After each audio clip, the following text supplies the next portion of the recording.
Hey, it's Inve. Today I have a rabbit hole for you, a dive into the mind of the crazy, the weird, and the 4chan. A few people have covered this already, but in my opinion, no one really covers it in enough detail, so I'm gonna do it. Before we get started though, this is about a real human being, and I want to make super clear, please don't try and reach out to him at all. Just don't try to contact him in any way, shape, or form. I'm sure he's already getting enough random bullshit in his email because he put his real first and last name up on 4chan. Seriously, just don't try to contact this guy. With that out of the way, let's get into it. The hero of our story is known on 4chan by the name Nora Kisaragi. If you're unfamiliar with 4chan, the fact that they have a username at all is sort of weird. 4chan is always allowed for usernames, but those who choose to adopt them have always been referred to with slurs and slurs-adjacent language. To see a username means someone's kind of off their rocker because who the hell wants their 4chan posts to be identifiable? Stranger still, Nora has been posting under this name for a long time, but this isn't really cause for interest. After all, weird dudes are weird on the internet a lot. The thing that caught my eye and the eye of the internet at large was this thing right here. I initially saw this post via Twitter regurgitation onto my Discord feed, accompanied by a blurb about how Nora is suing Bamco due to their skill issues. While that would be super funny, the truth is actually way funnier. The actual reason they're suing is that they believe there is a secret hidden half of every Japanese video game. One so well hidden that data miners for the last 30 years have been unable to see even a hint of it. Let's read the post and get into it.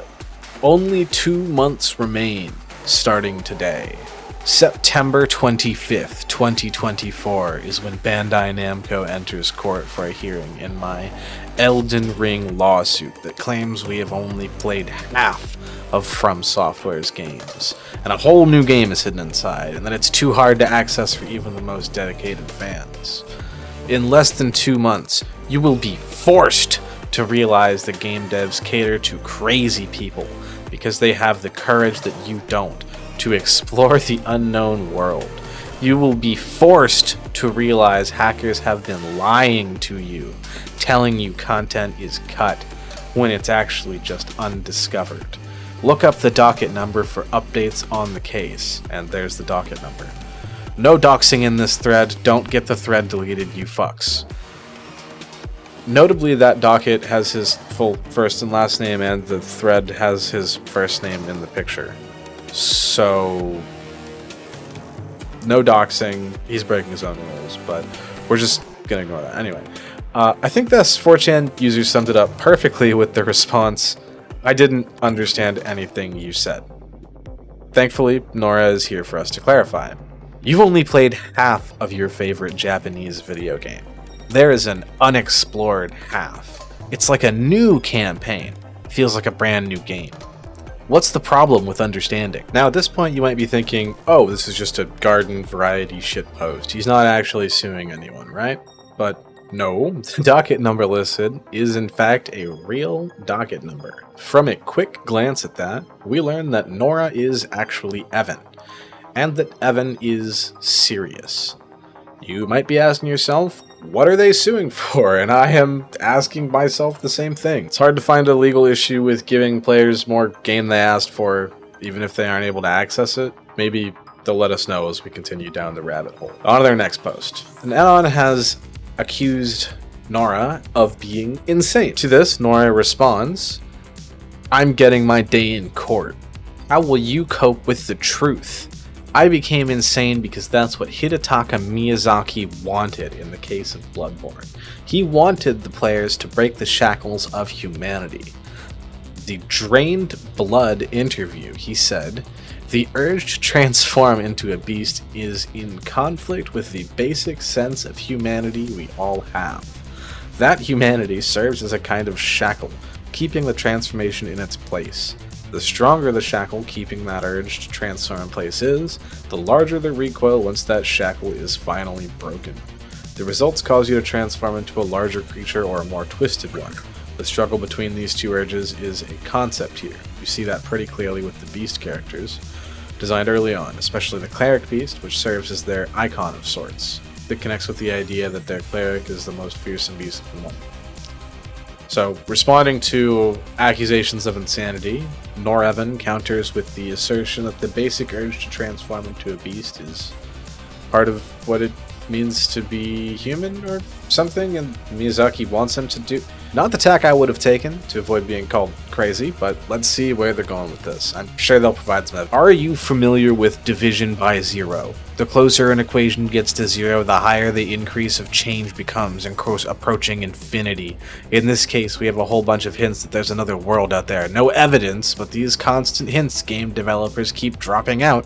For instance, in the case of Sekiro, a ninja Genichiro in Sekiro's art book, teasing that he might be a ninja on the other side of the story. In the case of Bloodborne, we see Gehrman in the fishing hamlet in a magazine scan, things that haven't been found in their respective games. The first answer is, it was cut in development. The real answer is, it's a whole new world. Just like an equation approaches infinity the closer it gets to division by zero, we're approaching the new world and the evidence just keeps piling up. 38 years of video game hints all leading to this. Have you ever thought of a secret that lasted this long? Aha, so no evidence. At this point, the thread brings up the topic of data mining to probe the Oracle's wisdom. Of course, Nora has an answer to this too. The insinuation is that the game developers have succeeded in hiding the campaign from data miners since the NES, meaning the parallel universe theory is 38 years old. They have kept it a secret for 38 years. The other world is simply hidden from the data miners, of course. This is the point where most outlets dropped the story because the initial posting on Twitter didn't have more screenshots, I assume, and they guessed Nora's crazy would be localized to a few posts. Lucky for us, I was able to find the sequel thread while it was still running and get some more screen grabs. So let's continue. Starting with thread number 2, next month, deadline to cross dimensions unknowingly. It's now August in Japan. You know what that means. Next month, the From Software Elden Ring lawsuit, which will change gaming forever. You have until then to try and cross the dimension in the way the developers intended. Do it without requiring evidence, that is. For those of you that are so hopelessly dependent on the system and evidence, your time is coming up next month. I just want to grant Hidetaka Miyazaki's wish, by any means possible. So this thread's from the 31st, and it has a bunch more fun stuff to dig into that will get us a better image of the mind of Kisaragi. The first thing they make clear is they're aware of the popular media, and they're aware that it's picked up their posts. They say it went viral. There are a shitload of articles on it now. There's no way From Software doesn't know. Maybe. I don't fucking... they don't seem to mind that people are calling them a schizo, instead pointing out the view count and saying that they have an interview scheduled. In this post, they say, we also have 1.7 million views on Twitter, and I have an interview scheduled for next week. Things are looking good. I haven't found any details on the interview, but I really hope I do find some details on that interview, because I would love to watch it. Here we have an on warning Nora that they may be headed for grippy socks with the post, I know you're not going to listen to any good advice here, but try not to freak out when things don't go the way you think they should, or you're going to be spending a vacation in grippy socks. Nora's response is, I believe in From Software. This is a Bandai Namco lawsuit, but I hope they're talking to From about this suit. Still, no lawyers getting added to the docket. I'm positive they will at the very least confirm the hidden game is there. Now we're getting back into it. As they say, there are currently no lawyers listed on the docket. I, for one, hope their belief in FromSoft holds true, though, and we get to see somebody from FromSoft try to handle this conversation in a courtroom. Xanon mirrors my sentiment. He says, I wish that's how things worked, but he'll just find another game to schizo post about. Which is referencing the fact that this case is going to be thrown out in court and he's going to have to find another game to post about. Nora's response is perhaps a little telling on why they don't mind being called a schizo on Twitter. According to them, the new common sense incorporates crazy, so why deny it? Nora says, yes, common sense. I determined that to be the enemy first thing. There was a message note in Bloodborne that read, common sense is effective. I know what you're struggling with accepting. But I took the dive, and I threw myself away to the wolves, literally. It's what Spider Patches wanted in the college. If this goes the way the developers intended, we're making a whole new common sense. A brand new one that incorporates crazies instead of dismissing them. That's if things go according to plan. Yeah. So more Anons are pressuring Nora for details on the secret worlds. Like, if they're only available in Japan, because that would explain why no data miners have found it, because they're only in Japan, right? And they say, no, it is not physically limited to Nihonjin. Is that like a real... Hold on, let me... Yeah, no, that's the... I guess I'm not enough of a weeaboo. Okay. It's just the Japanese mindset. Japanese philosophy is perfectly suited to this. They're trained in rabbit holes and don't run away from a fight. They have the dedication to overcome any obstacle, no matter how tough, no matter how long it takes, and if it requires playing the same game for months or even years to find it, they'll still do it. As a Westerner, I feel jealous. It's something I never got to grasp as a kid. No. Once again, this market's not a geographical thing, apparently it's a cultural one, so we just need to data mine harder or something. They seem to hold Japan in a sort of mystical regard. Finally, we get to an Anon who just outright asks for an explanation as to what the fresh fuck this dude is talking about, to which Nora replies, here's the premise. We've been playing video games wrong since the NES. In this new way to play video games, we look for hints until the switch flips and out comes a brand new game. Every Japanese video game since the NES has had this other side. Some Western developers tagged along, like Bungie with Pimps at Sea, Halo, but it's a Japanese secret first and foremost. I encountered this firsthand when I had to drop out of college because I was getting sucked into Bloodborne, trying my hardest to appease From. Now, here we get a plot twist. Nora Evans says they were getting sucked into Bloodborne, which forced them to drop out. This is deep and crucial lore to the discovery of the parallel dimension, no doubt. Before we continue on though, let's take a moment to talk about Pimps at Sea for a second, because Pimps at Sea was a real thing, though not a parallel world like Nora says it was. Pimps at Sea was an alpha build for Halo 3 that was shipped sometime between November 2006 and January 2007, the name coming from an internal joke about how the next game after Halo 1 would feature massively multiplayer pimp simulation. Bungie devs who were playing pre-release builds of Halo 3 would show up on live as playing Pimps at Sea.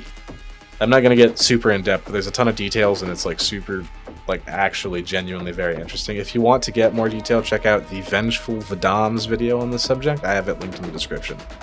Now back to our very own Pimp at Sea, Nora, and how they were sucked into Bloodborne. Our Anon posts, I do not believe you dropped out of collage to play a video game. Fuck you. I was in senior year of college wanting to work at From Software. I reasoned if I found the secret in Bloodborne, I would be hired. Senior year is when someone literally builds the connections to go straight into the workforce after college. But that didn't happen. I never solved Bloodborne like I wanted to. But I was never abandoned by From Software either. Japanese music literally says to deny even your future in pursuit of the secret other side. I don't even know what to say to this. I don't think From Software hires people based on how good they are at finding secrets in From Software games, but maybe there's a parallel world where that's true. Well, they might be onto something with senior years when someone builds connections. I think playing Bloodborne is like the opposite of building connections for most pasty nerds. Surely things won't get any weirder than this though, right? Yeah, so I can tell you dropped out of school, says this Anon. It will be the mistake of school, no matter what it may think. Japan knew a Westerner would fall into this trap in school. What?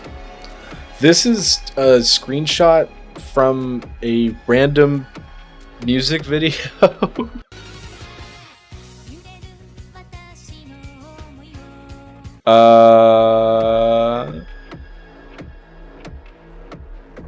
Once again, this Anon continues to engage, probing further on Kisaragi's beliefs surrounding Japan and its potential sentience as a country, asking, why do you speak about Japan as if it's an omnipotent eldritch being? To which Nora responds with the wiki entry song for the first Hunter, Carmen's boss theme. Hunter, who hold in awe the abyss, but you are never supposed to be a scapegoat. I would swing this scythe once again to offer an end to your nightmare, but please give me an end to my role. They reply, saying this might actually be happening. The lines they're quoting are from the lyrics section of the wiki, which states, the official track is unreleased and the translation may be inaccurate. Perhaps not releasing the song is part of hiding the secret world. As for what Miyazaki's wishes, your guess is as good as mine. When asked to explain how the song The First Hunter is at all related, we get, I hold in awe the abyss. I'm in love with it and always have been since Dark Souls.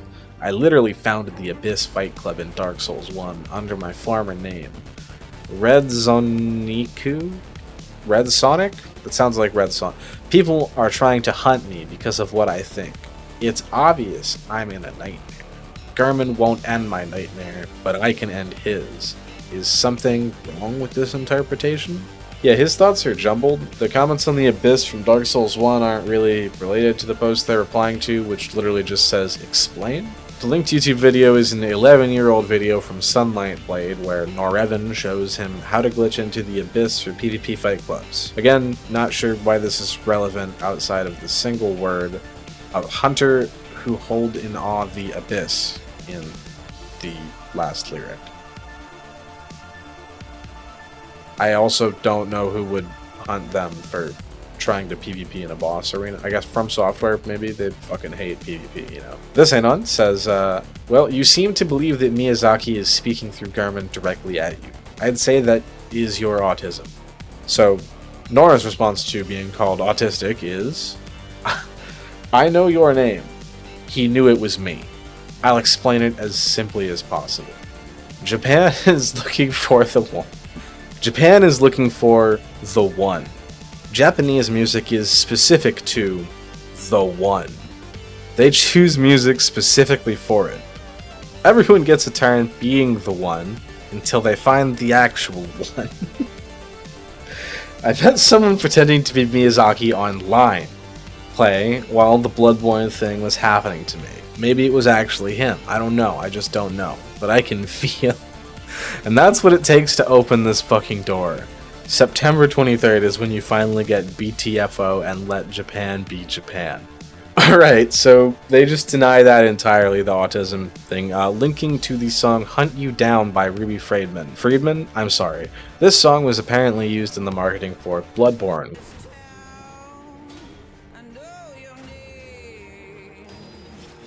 Which I guess allows it to look for the one or something? I'm not sure why he thinks this song is Japanese, considering it's sung in English by an American artist and wasn't made for the game, but hey, logic is out the window at this point, and we're just along for the ride. Speaking of, this Anon posts, OP, you mentioned before that the San Andreas hot coffee game was a glimpse into the other side. After this is all discovered, do you think we'll be able to fuck other video game girls? This Anon's strapped in for a different kind of ride. Surely Nora wouldn't respond to this, so that'd be fucking ridiculous. Visual novels probably have a ton of this. Alright. Okay. Alright. In response to the question, what characters are you looking forward to fucking, he posts, I want to know what Pick Related was about. Why is Japan doing this? Surely the other side of Rewrite will explain it. It's a picture of a girl saying, who's Evan? I genuinely don't know what this post is supposed to mean.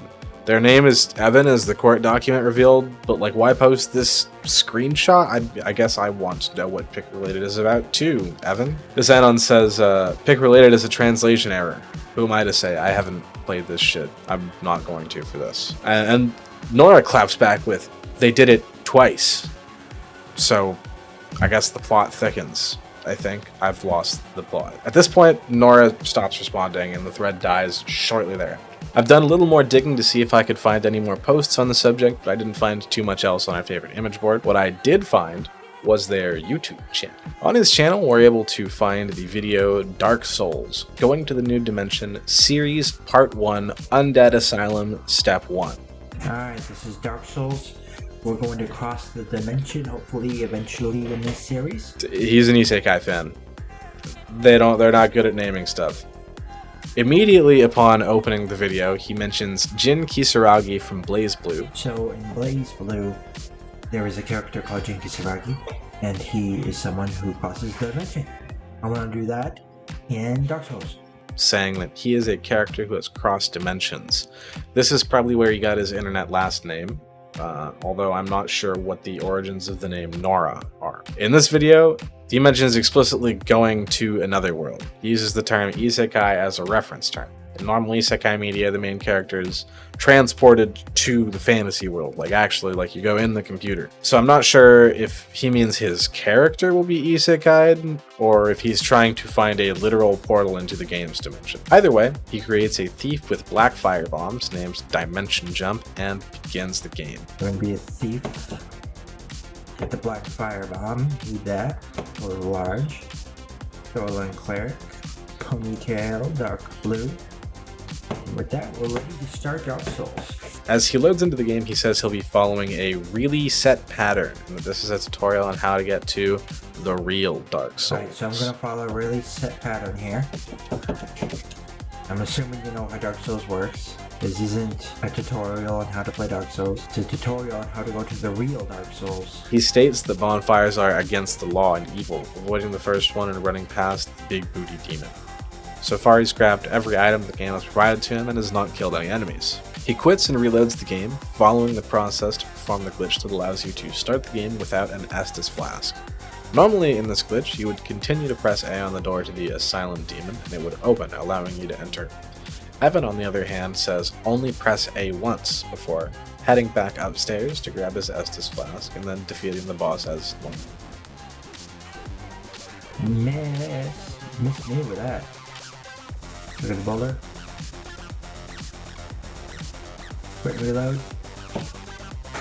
Dimension jump. I'll go down here. Open this up. Only push A once on this one. Alright, we started that. I go up here.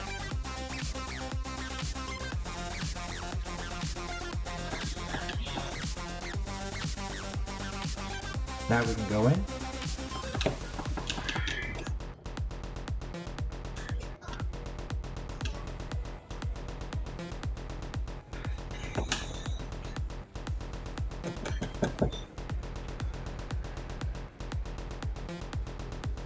Well, normal-ish. I wouldn't have used those black firebombs. Those things are valuable.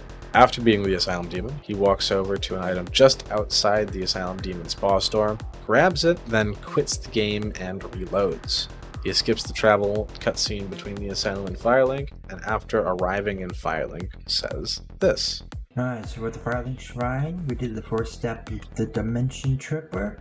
Now we have this whole area to explore and find out when the next quit and reload is. So I'm not going to do that in this video because there's way too much content here. I can do one attempt, which is I'm going to go down here and see if the door's closed. If it feels like that door can close, there's probably a good reason for it. So it seems that in his mind, quitting and reloading the game is the way you go between the different versions. Either way, he heads downstairs towards New Londo, saying he can do one attempt to see if the elevator door is closed. Saying that he feels like the door can close, then there's probably a good reason for it. This door is never closed, to my knowledge. Normally, this door must remain open to allow players to reach New Londo. It is possible to get to New Londo without using the elevator, but to do so, you would need to head through Darkroot Garden into the Valley of the Drakes and use the master key to open the back door to the elevator. The only class that can do this while still taking the black firebombs is Thief, the starting class that Evan picked. Whether or not those firebombs actually matter for his dimensional transfer is unknown, but it seems maybe Thief is the true class for Dark Souls. Perhaps in the alternate Dark Souls, there's no easy way down to New Londo, and Thief's it. I know I pick Thief almost every time for that delicious Master Key Firebomb combo. Perhaps I'm the one that the panda is searching for? Evan ends the video by saying that a lot of Dark Souls people will need to examine the game further to find the other side to the story. He insists there is another dimension and ends off by saying he'll see us next time. I, for one, have subscribed and can't wait. This brings us to the end of Nora/Evan's posts on the subject. All we can really do now is wait for the lawsuit and see what comes of it, and watch Evan's channel closely for any new postings. At the end of the latest thread, however, a shining light appeared, a guidance in the dark. The truth among lies, presented by Miyazaki himself.